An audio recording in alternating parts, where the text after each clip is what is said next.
Why do I feel scared the moment you mention gun? I don't know why it was rough to do something like very hard. It's that thing that you say is very hard that means to do. I don't believe that I can't do it. Fear doesn't come to my mind first. And I like to take risks. I don't like to sit down to not do anything. I feel like I'm wasting my destiny. So let's talk about the acting and doing your own stunts. It was just a friend that called me, and then I killed it down like, oh, so you can act. So they started calling me. I never had the interest of starting my acting career in Nigeria. There's no template for me in Nigeria.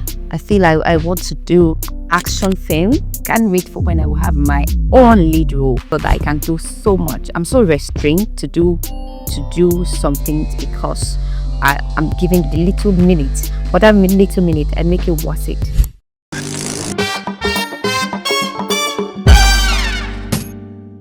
Hello and welcome to this episode of Rapid Myths. Today we're aiming the spotlight on Kehinde Blaze. She is an amazing actor that has been trained on combat choreography. She knows how to use spears, sword. She's also very good with horse riding as well as biking. She's an actor that does her own stunts. Hi people, my name is Kehinde Alagbe.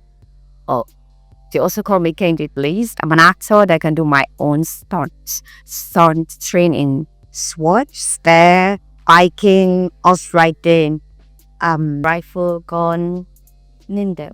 Why do I feel scared the moment you mention gun? But talk to me about even before you became an actor, that to the point of you doing your own stunts. Talk to me about where this all started from. I think growing up, I've been a very stubborn girl. So I love anything that is very hard. I've been in sports all my life. I played, I think I started with badminton. I played badminton for a long time. My dad was the one that always inspired me. Then I played football for a little time. Then I gave basketball. I played basketball pro. I played for clubs. I played for female leagues for a while. I think that race started. But the whole idea is then to get to act movies and then do my own stunts, do basketball playing, to sport playing. That's the major idea. But my world have always evolved around sports, anything that has to do with everything that is very art. Yes. So let's talk about the acting and doing your own stunts. So before you got into mainstream acting, what were you doing in preparation for that? For me, I didn't grow up in an environment where I had it all. I felt like I didn't have anything. So if I don't work, so for growing up, my first business was selling theater. Funny enough, my mom was selling in the market. So after school, when closed by 1, I'll go back. We'll go back home. Then I'll get materials. I put it inside cooler, a red cooler, and then take it to the market. My mom stock. Then I'll make sure I walk till 3:30 before. And by 4 o'clock, I would tell my mom the market so that she can go back home to prepare for the next day for market and then cook for us to eat. Then my 2 elder sis were in Odin school, when they stay in local Then my twin brother, he doesn't like selling in the market, so I don't need only to sell in the market. Then that's where my the old also starts. I don't like to do things that everybody find. I like to do. I don't know why it was rough to do something like very hard. It's that thing that you say is very hard that means to do. I don't believe that I can't do it. Fear doesn't come to my mind first when it comes to. And I like to take risks. I don't like to sit down to not do anything. I feel like I am wasting my destiny. This is me. This is my mindset. Even though what I want to do is not coming forth, I just love to do something. In university, I was doing dreadlock. I was good in making hair. I was selling sports, Y3 sports, playing badminton. I was selling sportswear. It's interesting to hear that you studied physics. But at what point did you get into acting? Professionally I think it was 2021. Yes, in Lagos. But growing up, I've always done stage play, church stage play, But 2021 is when I got into acting in Lagos. Starting with a short film. It was just a friend that called me, and then I killed it down. Like, oh, so you can act. So they started calling me. But it's not that I even wanted to, like, I never had the interest of starting my acting career in Nigeria for once. But you had interest in acting, but not starting off in Nigeria. Why? Why though? Because of what I see myself doing in acting. I feel like I want to do more of an action film. You know, the like of Angelina Jolie, Michelle Yeoh, the Chinese actress that's acts with Jackie. So I've always seen myself in that light. So I tell there's no template for me in Nigeria. There's nobody that is doing it. So the only good bet for me was to get a scholarship in basketball and then travel abroad to be able to go into Hollywood, which I got, but I couldn't go because of the embassy. Talk to me about when you got into acting. Yes, you never had the intentions of doing it here in Nigeria, but how did you get into it? To the point of Kehinde has done Lisa B, she's done Iyalode, she's done Jago Jago. Now, a couple of projects that the soy, Son of the Soil. So, a couple of projects are still. Some of them are out. Lisa B is out. Jago Jago will be coming out soon. Iyalode is out already. How did you get into mainstream acting? I think I started doing my stuff and then posting it online. I started working with those stunt actors that can also fight. I started doing some fight sequence with them, posting it on Instagram, on Facebook. So I think from there, most directors saw what we could do. As a female fighter, is mostly guys. So when they saw a female fighter that can shoot, that can fight, they were aside surprise, they feel. I think our fight gave them the idea of what they already picture a tunic can do in a fight. It makes it more interesting, not just a guy fighting. But if I can bring this lady to my set and she can do this it's more beautiful to watch a lady do this in Nigeria. So I think from our video that we do, that's what skyrockets a lot of directors to contact me and like, sis, can you be on my project? Or my son, it was a stunt double because I'm not a known face yet. So can you get a stunt double for my actor and all? But because I want to sing so that they can see a lot that I can do, I did stunt double for a little while. How would you describe your journey? So I know that you've told me that you started way back in 2021. That is like 4 years down the line. How would you describe your journey in, now you are in the mainstream Nollywood industry? How would you describe your journey? It wasn't easy. I was working at the same time I was in Waka Pass. They use extra people that you will not see your face. They'll just call us for one job. How much are they paying? 10,000 naira. Some do 5,000 naira. Let's go. I want some free jobs because I just want to just explore. Let me see how far I can go. If you can do this, I just enjoy it. For me, is sometimes the money is good, or sometimes. But I think for me, when it comes to stunts, I didn't care about the money. But when it comes to the normal acting, it was just okay. Let's see what we can do. Let's see what we can do. Acting, just be yourself out there. Just be yourself out there. It was someone that advised me that you have to start where you are. You're having the idea of Hollywood, or what if you have a platform that can just show what you have? So I just had to start from where I was, then going for extra job, some money tonight. Instead of they give us 9,000 naira because the agent wants to take 1,000 naira. Sometimes they give us 6,000 naira or 7,000 because the agent needs to take 3,000. But yeah, that's where I started from. And has it been good? It has not been easy, but but then you don't stop, you make progress. I mean, the progress is helping you to know that, yes, you're doing something. I love it. Let's talk about your projects. So, Lisa B, Iyalode, Jago Jago, quite a number of them. Son of the Soil, if I'm not mistaken. For one who is into stunts, it's completely different. And when I say different, I feel like It's a lot of risk. It's a lot of training. It's a lot of commitment. Now, this is not to downplay the fact that as a normal actor, you'd have to, it goes with a lot of training, but performing stunts comes with its level of sacrifice and dedication. How has it been for you? And in terms of also taking care of yourself to ensure that you're fit to be on a set, and even when you leave a set, you're healthy leaving the set. For me, and for stunts, especially doing it in Nigeria, is a bit difficult, is a bit discouraging, because anything that has to do with stunts, you know that injury is inevitable. And as a lady, keeping your beauty, you have to, there have to be something at the back of your mind that anything can happen to your face anytime.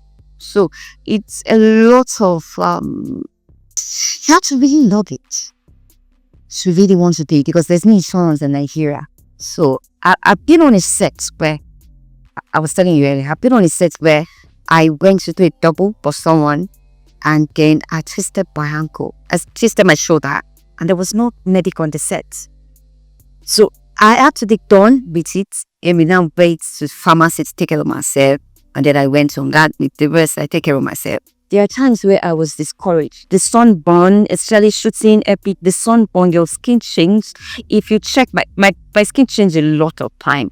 Then you're black, and you have to be in sun for a long time, shooting film, killing someone. And there are some things they put on your skin to make you look like a warrior battle tacky. But then, so there's a lot they put on your skin. So sometimes it causes skin reaction for me. Thank you so much for sharing the experience you had. But then it speaks to what happens in set, and then the fact that perhaps maybe we need to pay more attention and do better. I'm talking about movie producers now. What do you think? There's so much to, if I don't know, maybe because it's an individual, most of the time the project is an individual budget for Nigeria. It's not something that government is still fully involved. So there's so many things that's not great that should be this. In what, for no reason, if you had to do stunt, there had to be an ambulance on set. I've never seen one. It's just medic nurse. Yes, it's just medic nurse. But there should be an ambulance on set because of injuries and a lot of things that would happen. But I think because it's an individual project, they have to go with what they feel she can budget for the things. So, and for that duration of payment is when they can fit our exit. I feel we can do better. So when you say they have to go with what they can budget for, I am of the opinion that whatever is worth doing is worth doing well. And the safety of your cast, your crew, it's either you have the safety of your crew, your cast figured out, or you don't do it at all, because you don't want to be on a set and you lose someone, or you have the person, especially if it can't be avoided or could have been avoided. A lot of producers put that in mind, but not all. Some people don't care. They just want their things for the car. Why some people really do care, and then after the project they still check up on you, or some do not care. Just do my film and it looks good, and that it's sad, but that's the truth.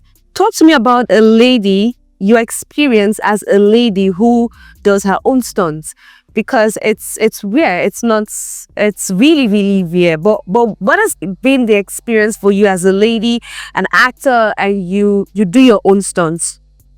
For me, my experience has been both bitter and then sweet.